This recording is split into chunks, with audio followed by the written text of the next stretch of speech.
यह गेम है अनंत।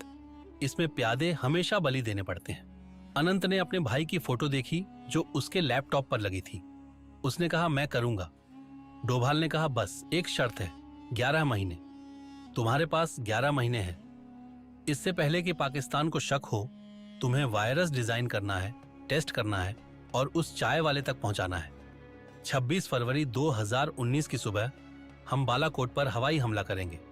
उसी दौरान तुम उनका मिसाइल सिस्टम बंद करोगे। ऑपरेशन 2 फ्रंट पर चलेगा, एक आसमान में, एक साइबर स्पेस में। अनंत खड़ा हुआ। जय हिंद सर। डोभाल ने भी कहा, जय हिंद। और वहां से शुरू हुआ भारत के इतिहास का सबसे बड़ा गुप्त ऑपरेशन। अनंत अपनी लैब में वापस आया। लैब दिल्ली के बाहर गुड़गांव के एक औद्योगिक क्षेत्र में थी।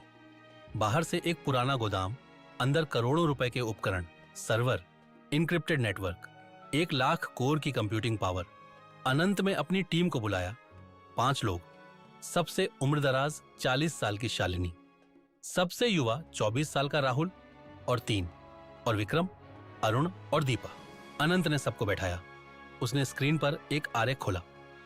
दोस्तों, हमारे सामने दुनिया का सबसे मुश्किल टारगेट है, पाकिस्तानी सेना का सेंट्रल कमांड सिस्टम।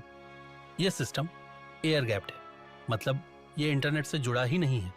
बिना फिजिकल एक्सेस के इसमें घुसना असंभव है। तो हम फिजिकल एक्सेस कैसे लाएंगे? अनंत मुस्कुराया। हम लाएंगे नहीं, वो खुद लाएगा। सब हैरान थे। अनंत ने एक तस्वीर दिखाई।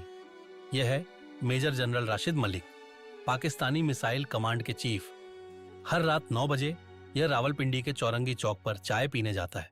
अपना मोबाइल फोन वहां चार्ज करता है और उसी एक्सटेंशन बोर्ड में जो चाय वाले के पास है। शालिनी ने कहा, तो हम चाय वाले को अपना एजेंट बनाएंगे। हाँ, लेकिन चाय वाले को पता नहीं चलेगा। हम उसे एक यूएसबी देंगे। वो यूएसबी उसी एक्सटेंशन बोर्ड में लगाएगा जब राशिद मलिक अपना फोन लगाएगा। यूएसबी से एक वायरस राशिद मलिक के फोन में चला जाएगा और उसके फोन से उसके ऑफिस के कंप्यूटर में और उस कंप्यूटर से पूरे मिसाइल सिस्टम में। दीपा ने कहा, लेकिन सर, इतने बड़े सिस्टम में घुसने के लिए वायरस को कई लेयर क्रैक करनी होंगी। फायरवॉल इंक्रिप्शन, 2 फैक्टर ऑथेंटिकेशन, यह असंभव है। अनंत ने कहा, इसीलिए मैंने तुम सबको बुलाया है। हम मिलकर एक ऐसा वायरस बनाएंगे जो दुनिया ने कभी नहीं देखा। अनंत ने बोर्ड पर लिखना शुरू किया। यह वायरस 3 हिस्सों में काम करेगा। पहला, प्रोब। यह फोन में घुसते ही उसकी सारी एक्टिविटी ट्रैक करेगा। Call record, message, location, camera, mic, सब। दूसरा, स्लीपर। यह फोन में छिप जाएगा, किसी को पता नहीं चलेगा। यह तब एक्टिव होगा जब फोन ऑफिस के वाईफाई से कनेक्ट होगा। फिर यह खुद को ऑफिस के कंप्यूटर में कॉपी कर लेगा। तीसरा, ईटिंग बॉम्ब। यह सबसे खतरनाक है।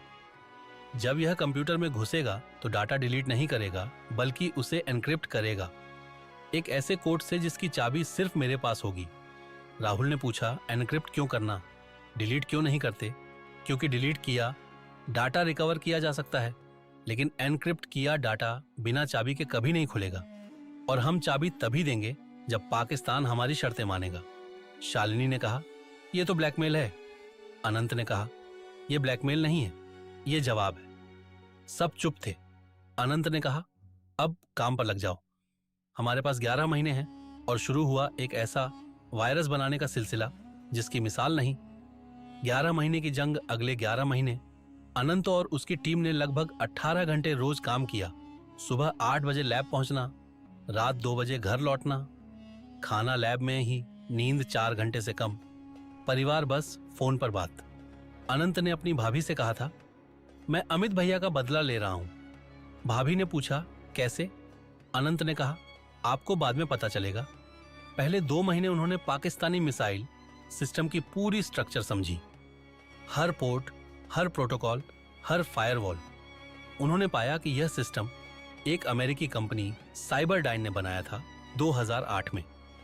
अनंत ने साइबरडाइन के पुराने कर्मचारियों को हैक किया, उनके ईमेल चुराए और पाया कि सिस्टम में एक छेद था, एक बैकडोर जिसे कंपनी ने छुपा दिया था ताकि वह खुद बाद में सिस्टम में घुस सके।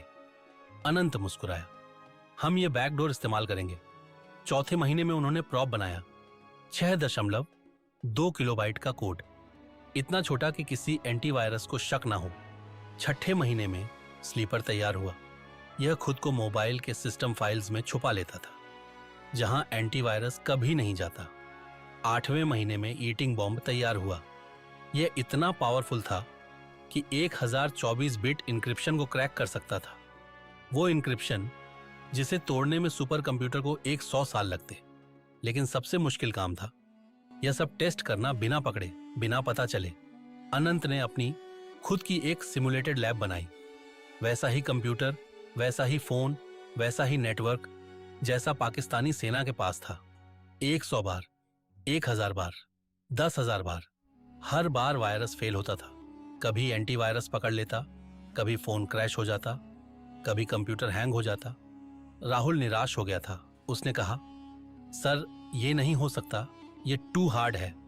अनंत ने उसकी तरफ देखा। राहुल, तुम्हारे पिता सेना में है ना? हाँ सर, कारगिल वेटरन है। तो तुमने उनसे कभी पूछा, कारगिल में बर्फ में जम रहे थे, गोलियां खत्म हो रही थीं, दुश्मन ऊपर पहाड़ी पर था, तब उन्होंने हार क्यों नहीं मानी? अनंत ने कहा, क्योंकि हार उनके विकल्पों में थी ही नहीं।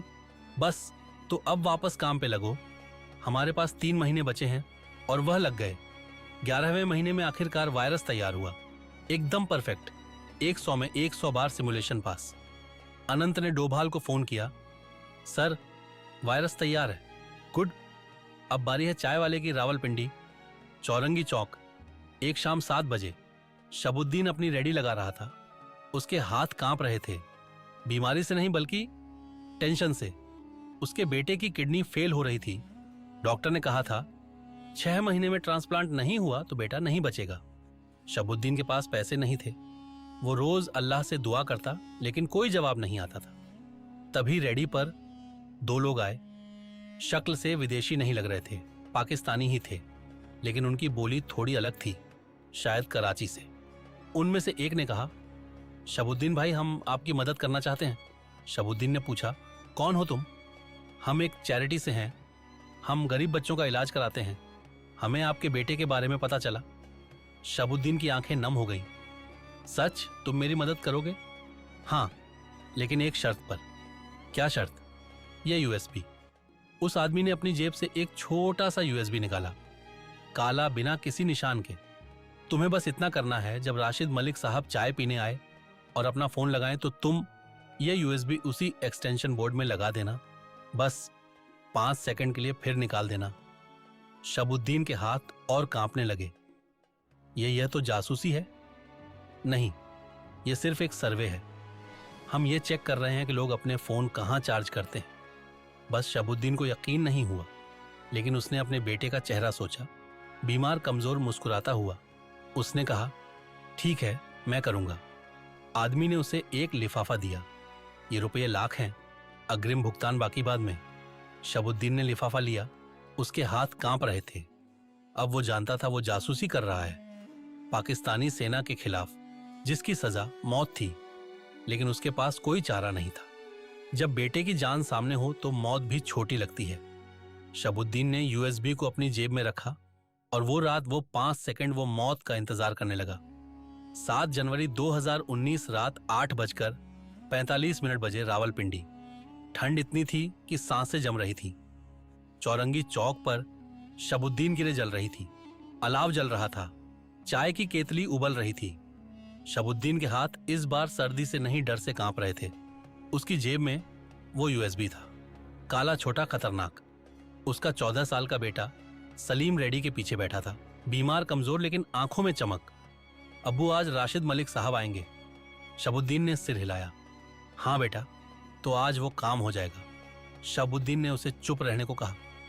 तभी दूर से काली कार आती दिखी, टोयोटा लैंड क्रूजर, पाकिस्तानी सेना का नंबर। शबुद्दीन का दिल तेज धड़कने लगा। कार रुकी, दरवाजा खुला। मेजर जनरल राशिद मलिक बाहर निकले। वर्दी में 3 सितारे, छाती पर मेडल, चेहरे पर मुस्कान। शबुद्दीन भाई, चाय तैयार है। शबुद्दीन ने हाथ जोड़े। सलाम साहब, आइए। राशिद मलिक रेडी के सामने वाली प्लास्टिक की कुर्सी पर बैठ गए। उन्होंने अपना फोन निकाला। आईफोन लगभग डेड भाई, प्लग पॉइंट है। शबुद्दीन का दिल बाहर निकल आया था।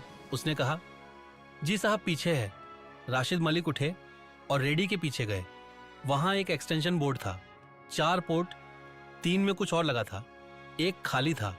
राशिद मलिक ने अपना फोन उस खाली पोर्ट में लगा दिया। चार्जिंग शुरू हो गई। शहाबुद्दीन ने सलीम की तरफ देखा। सलीम ने सिर हिलाया। उसके हाथ में यूएसबी था। शहाबुद्दीन रेहड़ी के पीछे गया जैसे चीनी लेने। उसने सलीम से यूएसबी लिया। उसके हाथ कांप रहे थे, इतने जोर से कि यूएसबी गिर जाता। उसने गहरी सांस ली और यूएसबी को एक्सटेंशन बोर्ड के तीसरे पोर्ट में धीरे से लगा दिया, बिना आवाज के, बिना शोर के। 1 2 3 4 5। फिर उसे निकाल लिया और जेब में रख लिया। सब कुछ 5 सेकंड में। राशिद मलिक को कुछ पता नहीं चला। वो वापस अपनी कुर्सी पर आ गए, चाय पीने लगे, बातें करने लगे।